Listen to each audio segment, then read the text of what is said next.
Good morning. Welcome everybody. Welcome to the talk about QUIC. My name is Peter DOORNBOSCH. I'm a software architect at Luminous, a Dutch consultancy firm specializing in cloud and data technology, with offices in Amsterdam, Rotterdam, Apeldoorn and Arnhem. And apart from that, I'm also author of QUIC, open source Java implementation of QUIC. Well, that sounds confusing, of course, but it's QUIC with a key is the name of the project, and it's about the QUIC protocol. And I'm not going to talk about that project in this talk, but it explains how I got some knowledge of the QUIC protocol. Before we dive into QUIC, I want to do a small recap of what happens when you browse the internet, which protocols are involved. I'm pretty sure you all know about this, but just to set the context for the rest of the talk, when your browser connects, when you browse the web in the internet, your web browser creates a request, an HTTP request, and to get that over to the other side of the internet, to the web server, it needs to set up a TCP connection. And when this TCP connection is set up, this HTTP request is transferred as the TCP payload across the internet, and in its turn, the TCP layer uses the IP layer to transfer this packet across the internet. And at the other side of the internet, the reverse happens, of course. The TCP packet that is embedded and in the IP packet is extracted, moved over to the TCP layer, and then the TCP layer extracts the payload that is in the TCP packet, which is, of course, the HTTP request, indeed. And this HTTP request is then delivered to your web server, and the web server can handle that. Another way of looking at it is that these are three layers, right? So the TCP layer is used to move the data across the internet, and the TCP layer in turn uses the IP layer, which just connects computers on the internet. And the HTTP layer is in your browser and in the web server, of course. So the point that I want to make here is that this HTTP layer is using the TCP layer as a transport layer to move the data from your client computer to the web server that hosts the HTTP server. So what's so special about TCP, about the transport protocol? Well, the most important property of TCP is that it offers a reliable ordered stream for the application that is using it. For example, the web browser or the web server. And what does it mean, reliable ordered stream? Well, I like to picture it as that the TCP connection is a long pipe over the internet connecting, for example, your computer and the web server. And what happens is that at the source, the bytes are put in this stream, in this pipe, and the intention is that they are delivered at the other side of the internet in the same order, and also all the bytes that you put in at the start should come out at the destination. So that's the reliable part, that everything you put in is coming out at the other side. And ordered means, of course, that, well, they are delivered in the same order, which is quite handy if you, for example, are moving files. It would be quite inconvenient if the content of the file would not be in the same order as the origin. And why is this now so special? You're never thinking about it probably, but the internet in itself is, of course, a packet-switched network, which means that it's not moving streams, it's moving packets of data, and that those packets are forwarded over different hardware devices probably, maybe also a lot of software devices. For example, the hardware devices and routers, hubs, firewalls, whatever is there. And all these devices are connected via links, of course, but well, it's not reliable in the sense that there can be congestion in the network, meaning that, for example, a router cannot deliver the packets fast enough on the outgoing link because its capacity is not enough at that time. And then the only thing that such a router or a hub or whatever can do is just drop the packets. So that's where it's not reliable. And there are other effects that can appear. For example, packets may be reordered because some packets may get a different route on the internet that is faster, so they catch over. And what also can happen is that one of those devices is not sure whether the packet was completely sent or not, so it might duplicate the packet and send it another time. So on IP level, the packets can be lost, duplicated, or reordered, and this would be quite a problem if your application would have to deal with it, right? It would make your application, your web browser, very complicated. So that's what the TCP layer is solving for you. All these troubles of compensating for packet loss and packet reordering is handled by the TCP layer, and the TCP layer guarantees that you get a reliable ordered stream. And what about QUIC? Well, QUIC provides reliable ordered streams. And you might notice the plural, and that is exactly the big difference with TCP. With TCP, the connection is one stream, and in QUIC, the connection holds multiple streams. So in this picture, each pipe represents one of those streams, and they together join the connection. And then you can ask yourself, what is the connection? Well, think of the connection as the state that is built up during connection setup. And this might, for example, include security context, encryption keys, certificates, etc. And yeah, well, about that. If you see this picture and you think about multiple streams and one connection, maybe you think, well, didn't HTTP2 solve that already? Well, in a way, it did, so then you're right. What did HTTP2 do? HTTP2 multiplexes multiple streams in one single TCP connection. Pictured by these colored frames. So at the left you have this blue, yellow, and red byte streams. These are HTTP streams, right? So for example, it could be a request for a JavaScript file, a request for an index file, and a request for, well, what have you not, CSS file. And from the browser perspective, these can be sent simultaneously, and they are multiplexed on the TCP stream. And why is this important? Why did H2 introduce this property? Well, because it's really nice to have independent streams, especially when, for example, the server cannot deliver all those streams fast enough or together or at the same time. Then it can start with a stream that is already available. For example, say that you request 3 files and at the server not all files are available. Maybe one is in memory, so it is available. Another one needs to be computed or fetched from a slow storage. Because these streams are used, the server can already start processing or sending the stream, the file that is available, and it doesn't have to wait for the order in which the requests were delivered. So this is really an important property of HTTP2, which got a big performance gain compared to HTTP1. So, what is the difference with QUIC? Well, there is one problem in this setup, and it's not in HTTP2, but it's in TCP, the underlying layer. Let me explain what happens. When everything is flowing smoothly in the internet, there is no problem at all. So in this picture, the blue pipe is representing the TCP layer, and suppose that there are three streams multiplexed over this TCP connection. And well, when everything is going well, there is no problem at all. But there could be a moment in time when a packet is lost. Say that packet 3 is lost, is dropped by a device. And then what happens? The other packages are being sent over the internet, but they can't be delivered at the destination point. And why not? Well, because TCP is bound to delivering them in order, right? So it's not in order because number 3 is missing.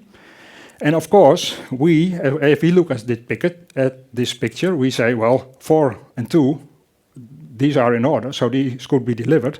But the problem is, of course, here, that TCP does not know about these streams. For TCP, it's just one big stream, one long stream of bytes. TCP doesn't know that these are different streams that are intertwined together.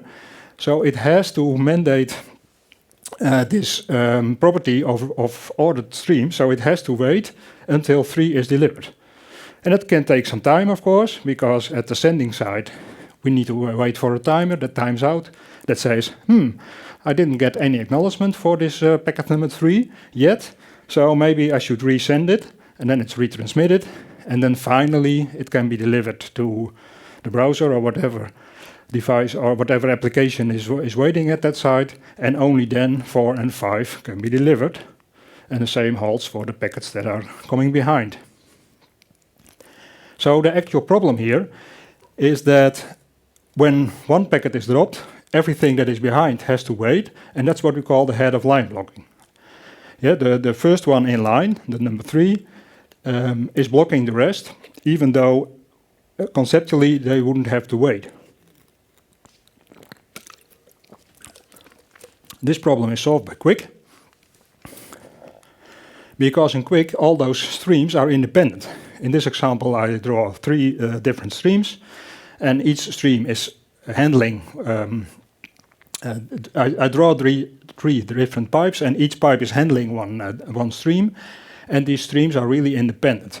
So if the yellow stream, if one packet is dropped, the green or the orange stream are not affected by it. So that means that, well, there is no blocking for one stream because other streams lost a packet. And this is really a great performance gain, as you can imagine. So to summarize, what is similar between TCP and QUIC? Well, the similarity is that they both provide reliable ordered stream or streams.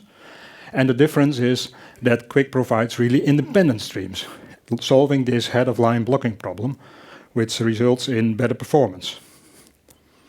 Another aspect, the next aspect that I want to discuss is encryption. But you all know that TCP doesn't provide encryption. TLS does, and usually this combination of TLS and TCP is used in the browser. Then we call it HTTPS, right? The S for secure. So when we're making the comparison with encryption, it's more fair to compare the combination of TLS and TCP versus QUIC. So that's exactly what we're going to do in the next sheets. And I want to focus on the connection setup part. What is happening when the connection is set up? First, the combination of TLS and TCP.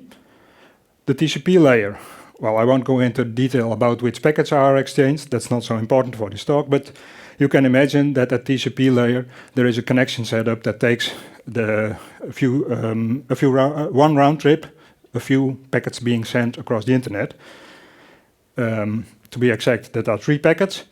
And as you can see, this takes one round trip, right? You send this first send packet you send to the other side, then the server acknowledges it, and it replies with also a SYN packet, and so that takes one round trip, and that's what we call a round trip time.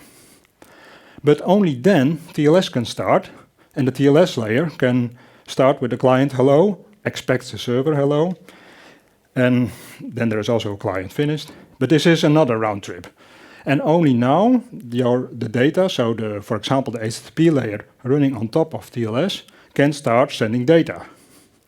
So in this setup, it takes always 2 round trip times before data can be sent. And this round trip time, of course, it depends on the situation, which computer is connecting with which server and what the distance is between. But on the internet, it can easily be, let's say, 100 milliseconds, one round trip.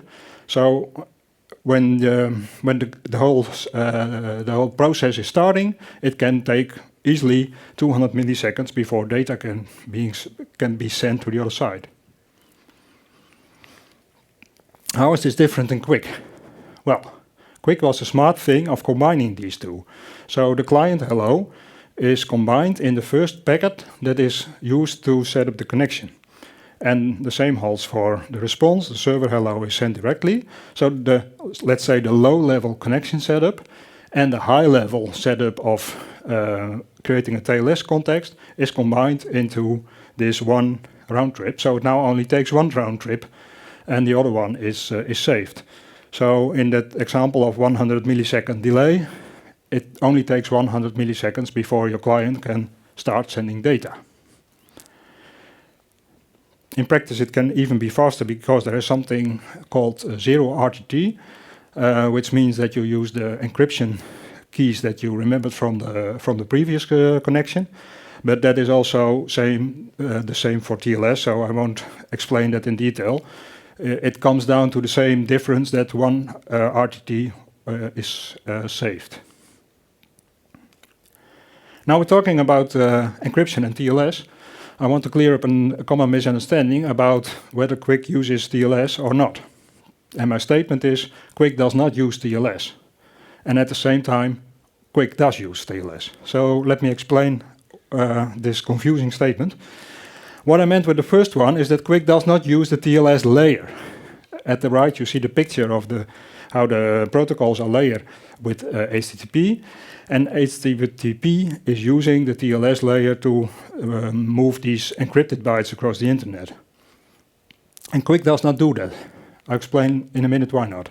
However, QUIC does use TLS elements, specifically the handshake messages, the encryption algorithms, the key derivation schema, and all those technology from TLS is reused, you could say, by QUIC. And this is, of course, a good thing, because we wouldn't want QUIC to reinvent the wheel and reinvent another encryption schema or other handshakes. So it just reuses what is in TLS. And that is a big advantage, because TLS, from a security standpoint, is very, very solid, especially TLS 1.3, which is used by QUIC. So what did I mean by not using the layer? Well, again, let's have a look at the HTTP2 situation.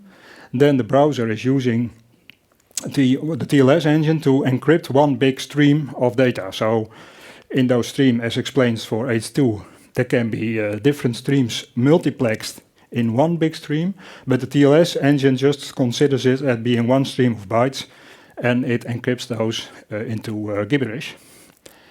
And of course, QUIC could not use such a setup, because then we would have get back the head of line blocking problem, right? So QUIC is quite different.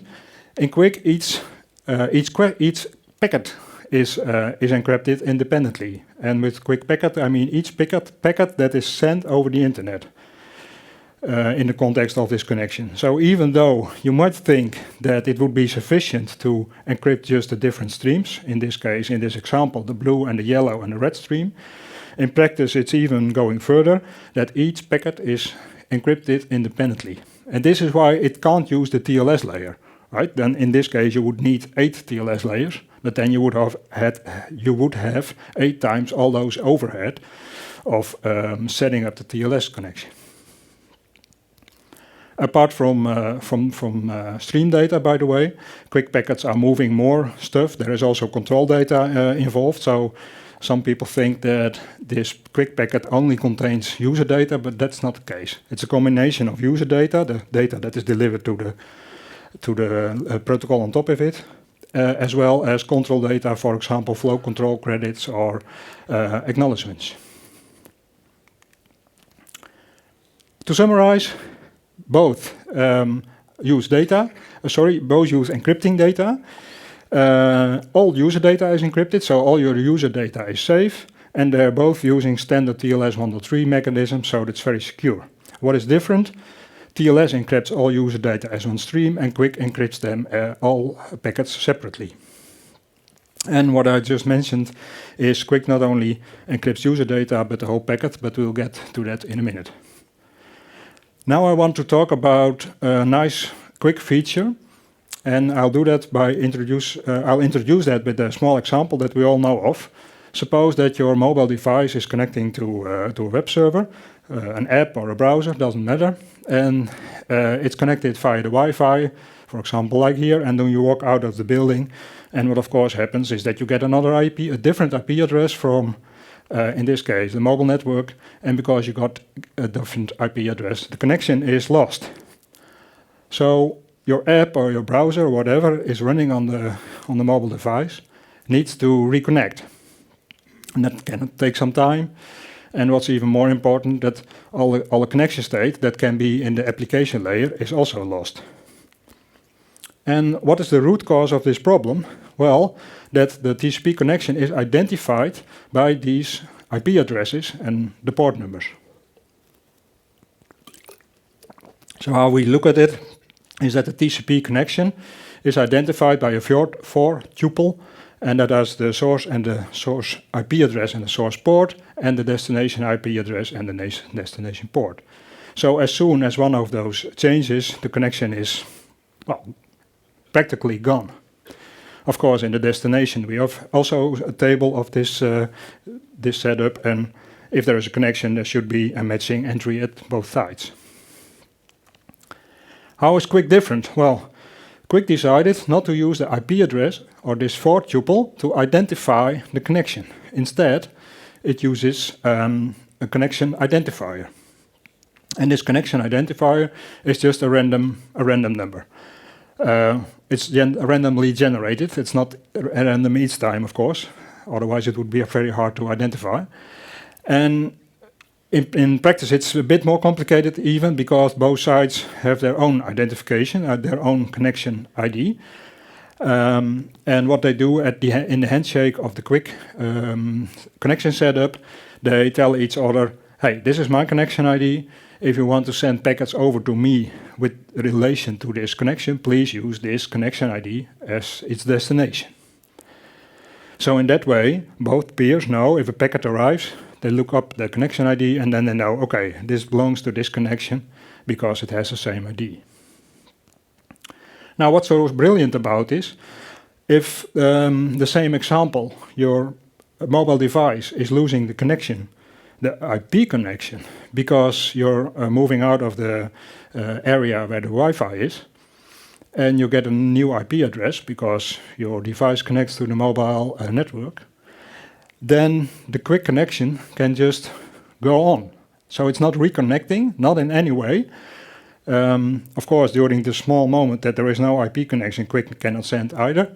But as soon as there is a new IP connection, so you get a new IP address from your mobile network, the QUIC connection can just continue, resume as if nothing has happened.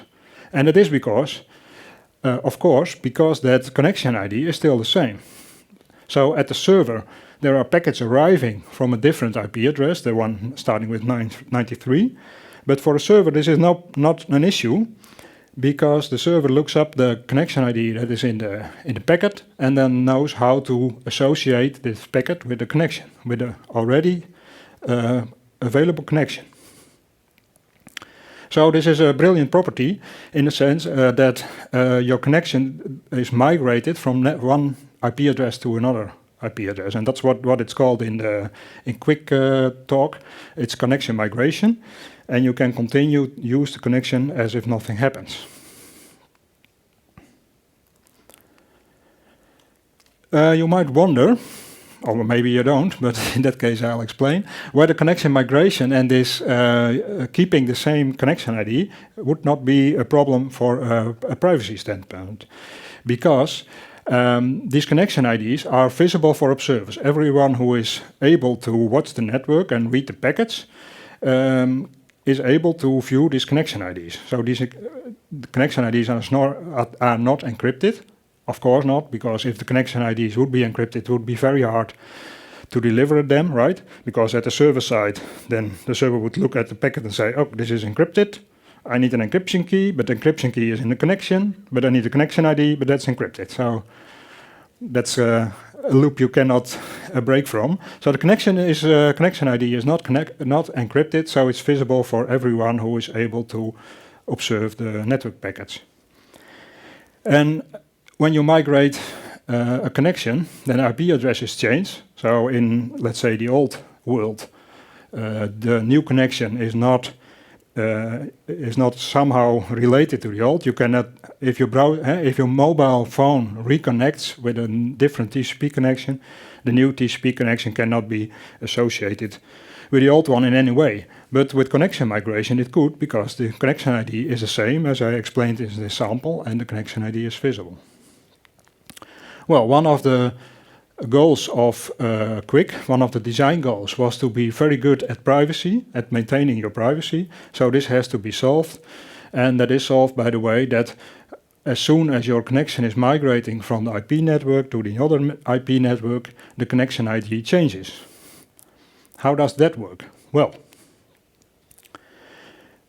during connection setup, we have, of course, this handshake, and there is a point in time when everything is connected. At least after the handshake is completed, but in practice already a bit before. But as soon as this as soon as the connection is encrypted, what both peers do is that they exchange connection IDs, other connection IDs. There is a one-to-many relationship between connection IDs and the connection. So whereas before I said there is one connection ID at each end, in reality there are maybe 2, 3, or 8 connection IDs at every end. And what they do when the connection is encrypted, the peers exchange these set of connection IDs that are, you could say, spare. And because the connection is encrypted now, it's impossible for others, for third parties or hackers, to view these connection IDs. So when connection is migrated, so at migration time, you could say, as soon as the client detects, hey, the network is changed and I'm going to send a packet over a different IP connection with a different IP address, it must use one of those new connection IDs. And when it does, then this connection cannot be traced back to the previous one. I should say, these packets, this stream of QUIC packets cannot be related to the stream of QUIC packets that was used just before the migration. Well, talking about encryption, TLS does not only encrypt user data, I mentioned that before, as HTTP does. Of course, it does encrypt user data. That is that's the whole purpose of an encryption layer. But QUIC encrypts almost everything. A QUIC packet consists of different frames, and there are different frame types for different kind of information that has to be sent over. For example, the user data, that's called stream data, therefore is a stream frame, but there are also acknowledgements frames to send acknowledgements, and there are frames for sending flow control credits, etc. So there are all kind of frames, control data and user data, and all those frames together form up the packet. Also, there is a packet number, of course, that is needed to fix this reordering problem, and there is some other metadata in the packet. And QUIC encrypts all of this. Why is that? Well, that is mainly because of two reasons. One is privacy concerns, and the other is ossification. Well, let's first look at the privacy point. How does an encrypted packet number contribute to privacy? Well, suppose that the packet number was not encrypted, then attackers who could observe the network traffic could use the packet numbers to correlate packets, to correlate streams. Again, think of this connection migration situation. I just explained how changing connection IDs makes sure that packets that are sent before and after the migration cannot be correlated. But if the packet number would be publicly visible, then you would have another means of correlating, right? Because the packet number, of course, increments with every packet with 1, so it will be very easy. Well, easy, but at least possible if you have a lot of packets and don't just look up which packet is now having the next number compared to this one, and then you know these are belonging to the same connection. And that would, again, harm your privacy. So the solution is pretty simple, and that is to encrypt the packet number. Then the other reason for encrypting everything, or almost everything, is ossification. And to explain what ossification is, I need to make a small sidestep to the concept of middle boxes. Well, you've seen this picture before. Between your browser and the server, there are a lot of boxes, either real hardware or software, that your data is flowing through. And they should be transparent for your connection. Give some examples for middle boxes. Well, think of firewalls, load balancers, proxies, intrusion detection system, deep packets inspectors, all this kind of stuff. But it could be also just a simple router or a hub on the internet. And they should be, of course, transparent. That's the whole idea of those layering, right? You have an IP layer, and you assume that everything that you put in at one end comes out at the other, apart from packets that are being dropped. And that's what we mean with transparency. You should not be bothered by what's happening in that layer. Unfortunately, in practice, it's not that transparent, because some of those middle boxes, they drop packets that they don't know. And that's for, well, they say it's for security reasons. Yeah, of course, partly this is true. Because what you don't know, this could be an attack, right? Maybe that an attacker has found some hole, some security hole somewhere in a protocol driver, and is sending values, is tweaking values to trigger that vulnerability. So for security reasons, you could say, well, everything that I don't know, I drop. And with drop, I mean you drop the packet, right? So you get that packet, and you inspect it for certain fields, and you say, hey, this is strange, this field I do not recognize, this value I do not recognize, so drop the packet.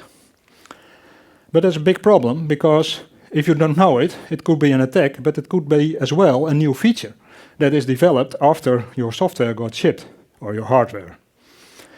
And that's what happens in practice. This is an example from TLS 1.3. Well, this is the TLS record format, and you see over there, there's a version field. Well, I don't need to explain what it entails. And this version field has been used for let's say, ages, and the value was always 1.1 or 1.2, because that are the TLS versions that have been deployed in the internet for, I don't know, 10 years, 20 years, very long. And of course, this field is meant to be flexible. It's a version field, so if there is a new version of TLS coming out, you can expect that the value of that version field is incremented, right? And that's exactly the case. That's exactly the point where ossification is causing trouble, because there are a lot of devices, or a lot, but enough to cause problems, that make wrong assumptions about such a field value. And that's what we call ossification, when applications, hardware or software, doesn't matter, make incorrect assumptions about a protocol, assuming that certain fields have fixed values where they're meant to be flexible. Well, version fields is meant to be flexible, I don't need to explain that. And because there have been only 2 TLS versions out in the wild for a very long time, different appliances assume that the version field either has the value 1.1 or the value 1.2. Well, that caused some big trouble when TLS 1.3 was being specified and being deployed in the early stages. It was not yet a final specification, and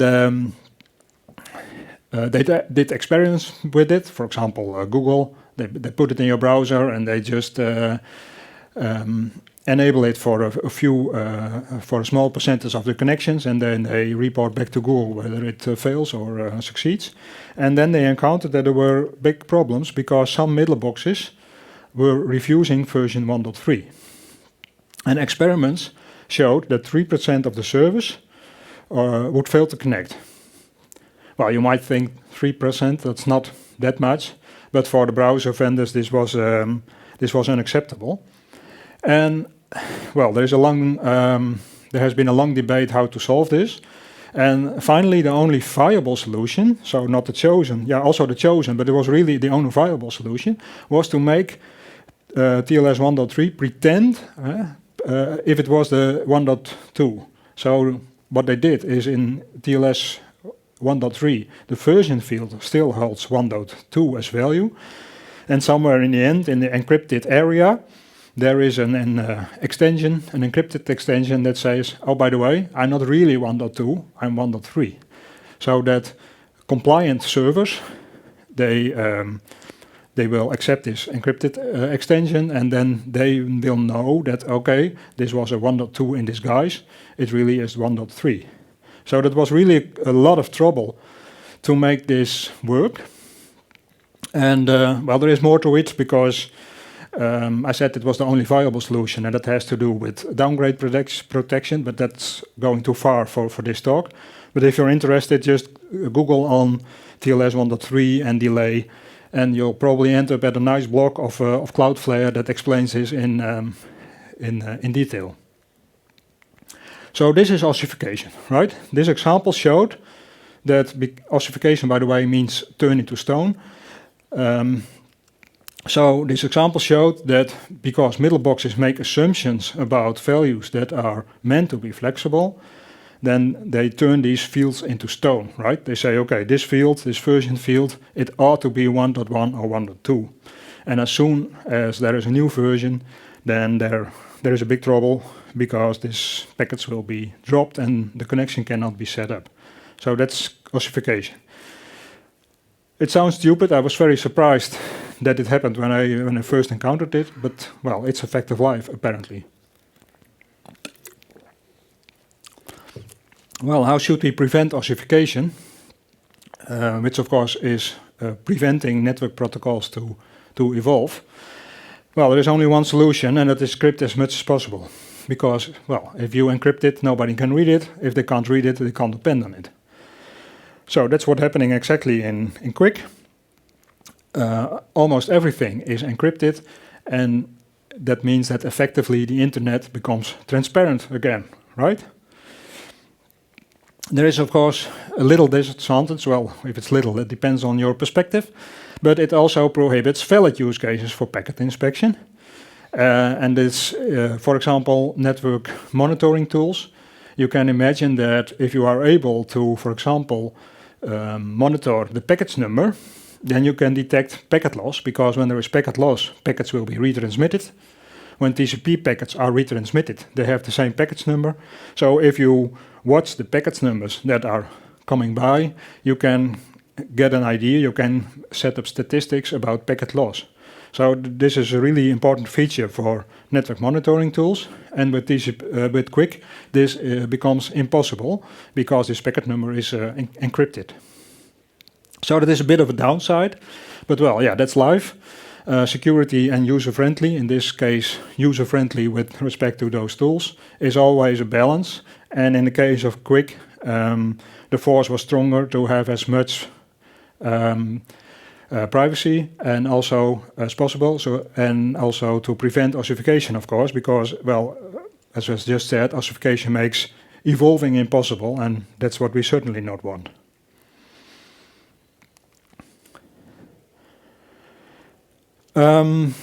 Now I want to talk a bit about UDP.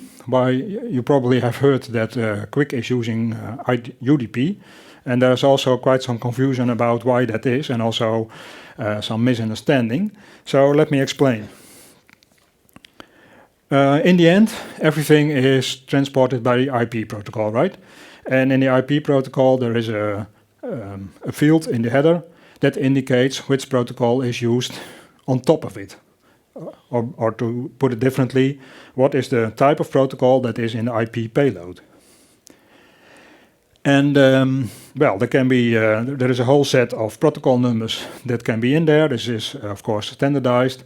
And for example, if this number is 6, then apparently the payload holds a TCP packet, and now the arriving computer knows what to do with it. The IP layer says, oh, it is number 6. So that's TCP. So let me put this payload and hand it over to the TCP layer. Now you might wonder, why did they not simply extend this table and say, well, let's take the next available entry, which happens to be 146, and let's define that as QUIC, and then we can just build QUIC on top of IP. That would be the logical thing to do, right? So this is the way it is designed. But again, we would walk into ossification, because there are middle boxes that would say, protocol version, protocol field, value 146, I don't know it, oh, we'll better drop it. So this would be a nightmare for QUIC deployment, because it would take ages, of course, to upgrade all these devices. And what's even worse, that would not be possible to experiment, because you would first have to publish the standard, then all these boxes need to be upgraded, and only then you could start using the protocol. But what we like to do in protocol standardization is publish the standard only after we have done enough experiments that we're sure that it's also working. So the solution was actually quite easy, brilliant and also easy, and that's to use UDP. Because middle boxes know UDP, right? At least they know it. Maybe they still block it. Well, middle boxes will not often block it, but firewalls might, for example, block it because some companies think that UDP is evil, so they block it out of their corporate network. But at least middle boxes know it. And if they know it, they will not throw it away because it's unknown. And why is this also a very nice and easy solution? Because UDP is not so much different from IP. UDP is basically the same as IP, just with port numbers. And that means that from a functionality standpoint, it doesn't make much of a difference whether you would use IP or UDP. So that is the reason, that's the only reason why first Google, when Google started experimenting with something that was a predecessor of QUIC, and finally the IETF, when they standardized this, the only reason to use UDP is because of this ossification and for deployability. It's not because of speed. So some people think that it was chosen because of speed, because they associate UDP with being fast, which in itself is correct if you compare UDP to TCP. This is usually how we should compare it, right? Applications use either TCP or, for example, HTTP protocol, your web browser, or they use UDP, which is often used for live video streaming because it's fast. And why it's fast? Because it's not having the overhead of retransmissions, because UDP does not do the retransmissions, which you, by the way, do not want, which you have when you are deploying live video streaming, because you want the frames to come as soon as possible. So it is true that UDP is faster than TCP, but that's not the comparison we should make here, right? Because if you look at QUIC, then QUIC, you should compare QUIC with TCP. And in the same way that TCP is using IP as the layer below, QUIC is using IP and UDP both as the layers. And when you compare IP and UDP with respect to speed, there is no difference. Because UDP, as I said, is practically IP. So the speed is the same. So if you ever hear people say that they choose UDP because it's faster, this is complete nonsense. There is only one reason why they choose UDP, and that's deployability.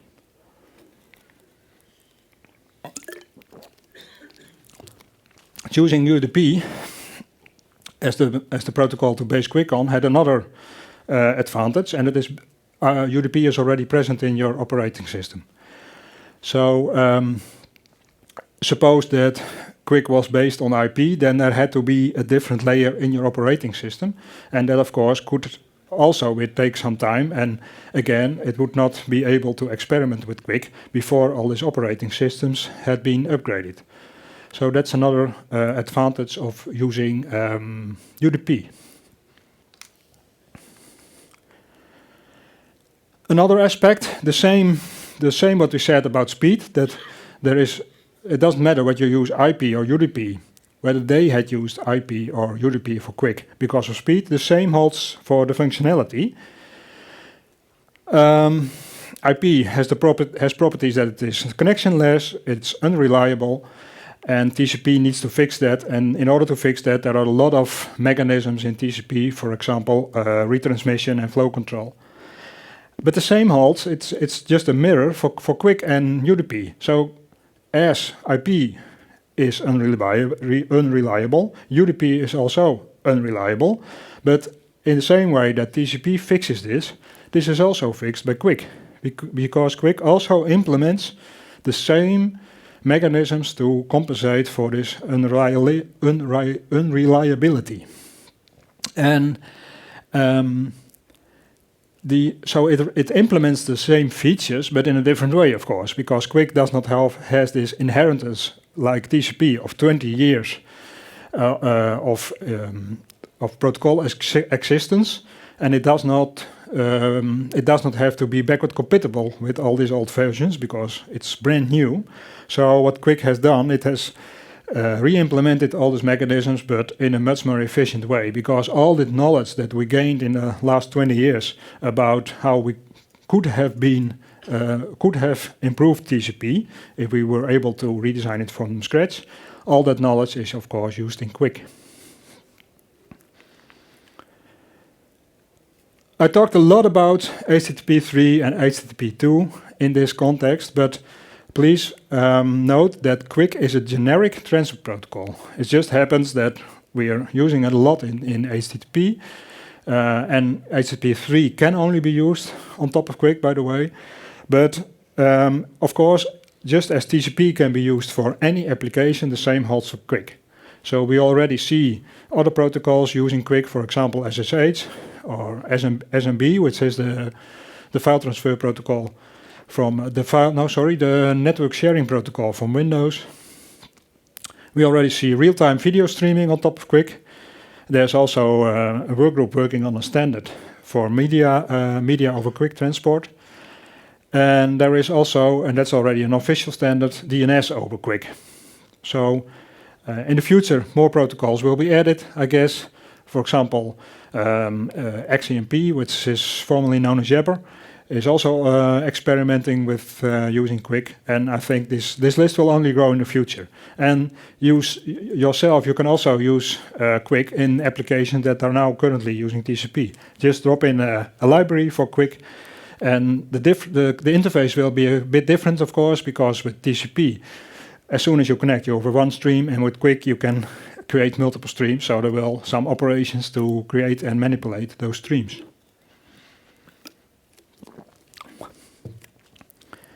Well, QUIC was also about extensibility and evolvability, and it is still evolving, even though it's only there for 2 years. 2 years ago, it was the RFC was published, it was made final. And there are different kind of extensions. There are extensions that add functionality, and there are extensions that are improving the protocol. An example of the first is the datagram extension. And the datagram extension enables the application on top of it to send data in an unreliable manner. Well, this sounds very strange, of course, very funny, because I just talked 3/4 of an hour about reliable streams. But the idea is that a QUIC connection can have multiple streams, and some of them can be reliable, but if you want, there can also be streams that are unreliable, and that it's why it is important is not because you want something unreliable, but because you want something fast. So in the same way that UDP is fast, these datagram extensions makes a stream without retransmissions, and that means that effectively it's faster than a stream with retransmissions. And this, for example, can be used for live video application, and then they have the advantage that they can share the security context both for the reliable streams and for the video stream. A different kind of extension is acknowledgement framework extension, which is one of those internal extensions. So from a standpoint of functionality, you as a user don't see any difference, but internally it's improving the performance of QUIC in certain situations. Then we also have already QUIC version 2, even though QUIC version 1 is very new. QUIC version 2 is not very much different from version 1. In fact, all the changes are only a bit artificial, but it was done to gain some experience with version negotiation. Of course, anywhere you have different protocol versions, then the client and the server need to negotiate about which version they are going to use. And there is also a standard for it for QUIC, and in order to try it out, it would be convenient to have a version 2. But there's also a second advantage of using version 2, and that's of course again ossification. Because the hope is that when people create mailboxes or software appliances that are used for networking, that when they look at QUIC in the world, then they will see 2 versions, version 1 and version 2, and hopefully that will remind them of the fact that the version field should not be ossified, but that the version field should be kept flexible. And then there's multipath, there's experimenting with multipath, and multipath is an extension where, in case you have multiple IP connections to your destination, for example, you have a mobile connection and a Wi-Fi, or you have multiple physical connections to the internet, that you can both use them in parallel, providing a greater bandwidth. And more to come. A similar thing holds for HTTP3. There is also being extensions built on top of HTTP3. Most notably the web transport, which you can consider as the new version of WebSockets. So that's running a stream, a pipe, again, you could say, on top of HTTP3. And then there is MASK, which is also a tunneling protocol. Well, this all gets very technical, so I won't go into detail about this. But yeah, just good to know that HTTP3 was also designed for extensibility and is used in that way. All right, so my time's up. Thank you for your attention. I don't know if we have time for a few questions. Well, let's just try and see what happens. Any questions? Yeah, go ahead. How collisions Sorry? The connection ID, how collisions are solved on server-side? That's a good question. The question is how collisions are solved when there are different parties use the same connection ID. Well, the idea is that we lower the chance of collisions by making these connection IDs large enough. The one that is used for setting up the connection has to be at least, I think, 8 or 16 bytes. I don't really remember exactly, but there is a minimum length. And then if it occurs, well, it's not solved. It's just your connection setup will fail. So, and then the idea is that the client will retry with a different one. Any other connections over here? Questions? I was a bit confused. You were putting UDP like on the same level as IP. Yeah. Shouldn't you really be putting the combination of QUIC and UDP compared to TCP? Because actually your QUIC is doing what TCP is doing in a different way, using UDP, but going over IP. Yeah, that's a good question also. It's a long question, so I won't repeat it all. But the question is about this layering and whether I did not do the wrong comparison between those layers. And I think you're right, but I think we are both right, because this whole layering thing, and especially the way that we used to think about it in network layer and transport layer, is a bit confusing with how it's used now. So you could say that they're using it in a very creative way, and that makes it hard to compare. And it's also depending on the perspective, which aspect you want to compare to each other, which layers you set next to each other. Yeah, that's true. Well, if there are any other questions, I'm here all day and also tomorrow, so just get over and we'll have a chat. So, thank you very much.